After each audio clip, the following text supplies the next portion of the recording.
Hello friends, American diabetic association ये बोलता है कि 24% इंडियन पॉपुलेशन प्री डायबिटीज़ है और जो इंटरनेशनल डायबिटिक फेडरेशन है वो ये बता रहा है कि 74 मिलियन पॉपुलेशन को डायबिटीज़ है और 50% लोगों को तो पता ही नहीं है उन्हें डायबिटीज़ है। और जिन लोगों को भी डायबिटीज़ है उनका शुगर भी कंट्रोल में नहीं है। ऑलमोस्ट 60% लोगों का शुगर कंट्रोल नहीं है, ये स्टडीज़ बता रही है।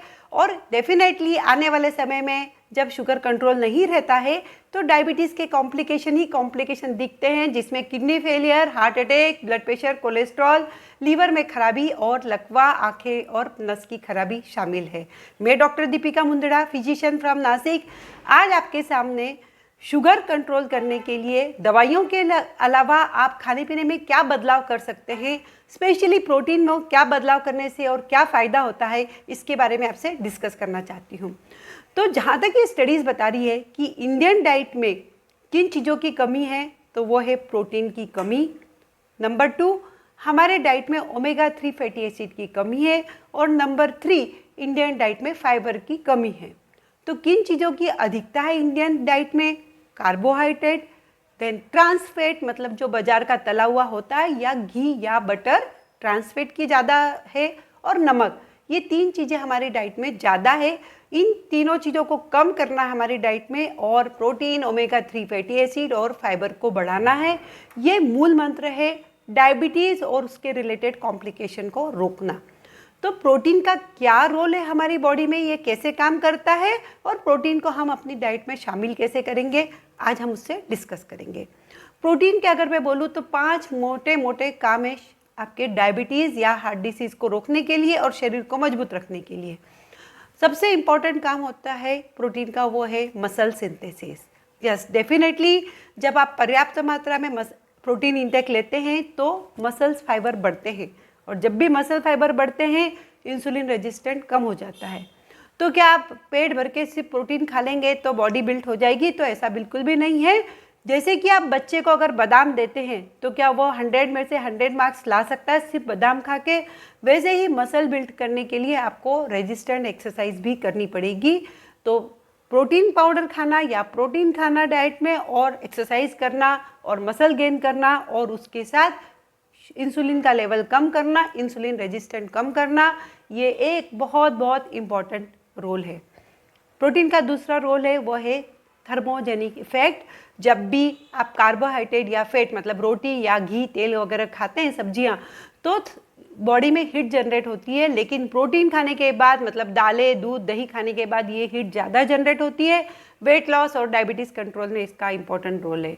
तीसरा इंपॉर्टेंट रोल है सैटाइट्री। जब भी आप प्रोटीन वाला डाइट खाते हैं तो सीसीके, पीपीके एंजाइम्स, हार्मोन्स गट के ज़्यादा सीक्रेट होते हैं और ब्रेन को बोल देते हैं कि अब पेट भर गया। अच्छी सैटाइट्री होने से लंबे समय तक भूख नहीं रहती है और कैलोरी कंजम्पशन कम होता है, वेट लॉस, डायबिटीज़ कंट्रोल अच्छा होता है। एक और इम्पॉर्टेंट रोल है वो है इंसुलिनोट्रोपिक इफेक्ट। जब प्रोटीन डाइट खाई जाती है तो इसके बाद ग्लूकेगॉन लाइक पेप्टाइड गट में ज़्यादा सीक्रेट होते हैं और इंसुलिन सिक्रीशन होता है, एटीपी एडीपी रेशो बढ़ जाता है और इससे शुगर कंट्रोल होती है। तो ये 5 बहुत ही इंपॉर्टेंट रोल है। और 5वां जो इंपॉर्टेंट रोल मैं बता रही हूँ वो है एंटीबॉडीज़ बनाना और इम्यूनिटी को बढ़ाना। तो ये 5 इंपॉर्टेंट रोल होने की वजह से डायबिटीज़, हार्ट डिसीज़, सभी चीज़ों पे खतरा कम हो जाता है। जब भी डायबिटीज़ के पेशेंट खाना शुरू करें तो उन्हें कैसे खाने की हम सलाह देंगे, आने वाले समय में सभी डॉक्टर्स आपको यही बताने वाले हैं, अपनी थाली पूछिए। और अगर मैंने पूछा कोई पेशेंट से कि आज आप क्या खाना खा के आए, तो वो बताते हैं हम चपाती और भाजी खा के आए हैं। तो नेक्स्ट मीटिंग में आप अपने डॉक्टर के पास जाएंगे और क्या बताएंगे? थाली पूर्सी, उसमें सब्जियां, सलाद रखी, प्रोटीन्स रखा और रोटी चावल रखा। पहले हमने फाइबर्स मतलब सलाद खाना स्टार्ट किया, वो भी 2-2 कटोरी, बहुत सारा।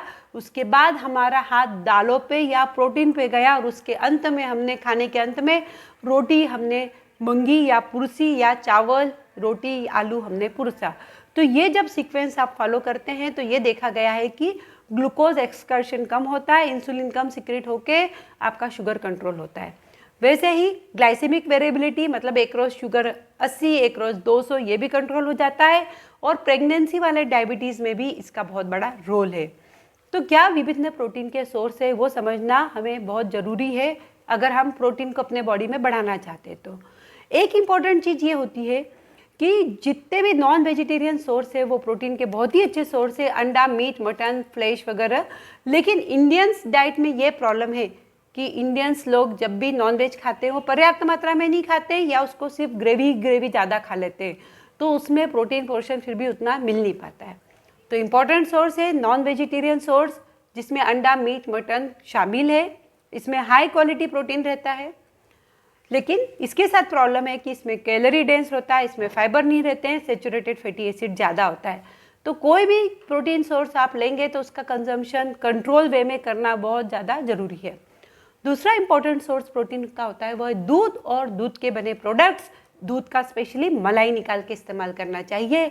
हर मील में आप दूध या दूध के प्रोडक्ट, दही, पनीर, छाछ शामिल करेंगे और विभिन्न प्रकार के प्रोटीन बॉडी में आएंगे।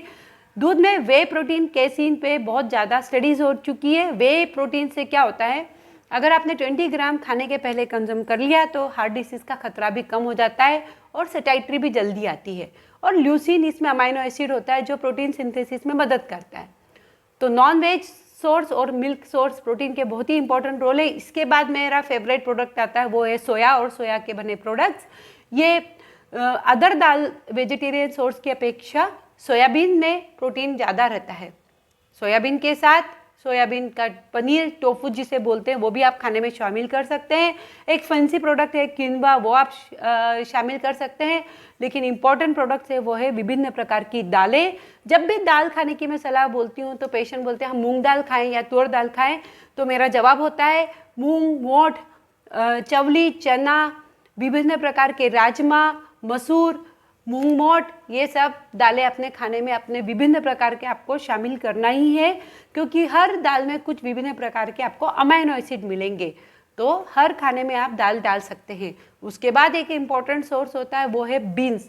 बीन्स मतलब फली वाली सब्जियां, लेग्यूम्स।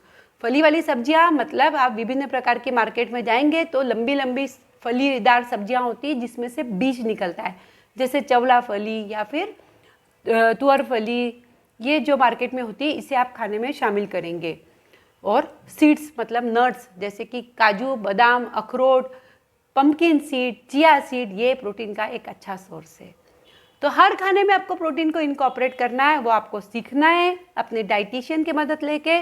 और जब नॉर्मली इंडियन डाइट अगर मैं सजेस्ट देखती हूँ तो लोगों का डाइट में प्रोटीन कंजम्पशन होता है 6 ग्राम पर केजी बॉडी वेट, जबकि हम डॉक्टर्स बोलते हैं कम से कम 1 ग्राम पर केजी बॉडी वेट आपने प्रोटीन खाना है। मतलब 60 केजी पर्सन ने 60 ग्राम मिनिमम प्रोटीन खाना ही है।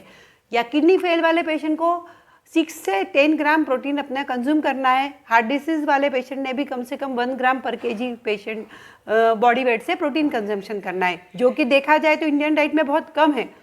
तो हर डाइट में आपको प्रोटीन कैसे कैसे खाना है, जैसे कि आप नाश्ते में अगर पोहा बना रहे हैं तो उसमें मैं बताती हूँ हमेशा कि पीनट्स या मूंगफली का दाना खा ले, मटर डाल दे बहुत सारा, तो दूध दही साथ में रख ले। तो लंच की थाली में कंपलसरी आप दालें का प्रकार रखेंगे या फिर दूध दही के प्रोडक्ट्स, बीच में कुछ नट्स भी खा सकते हैं। वैसे ही स्नैक्स में, इवनिंग स्नैक्स में आप स्प्राउट्स ले सकते हैं या फिर चना फुटाना खा सकते हैं। और सेम वे डिनर में आपको चेंजेस करना है, या फिर नॉन वेजिटेरियन में आप फ्लैश का प्रोडक्ट्स या अंडा रख सकते हैं in any food, breakfast, lunch या डिनर। इस तरह से जब आप प्रोटीन कंजम्पशन बढ़ा देते हैं तो डायबिटीज़ और हार्ट डिसीज़ और डायबिटीज़ के कॉम्प्लिकेशन डेफिनेटली रुकते हैं और वेट लॉस में मदद मिलती है।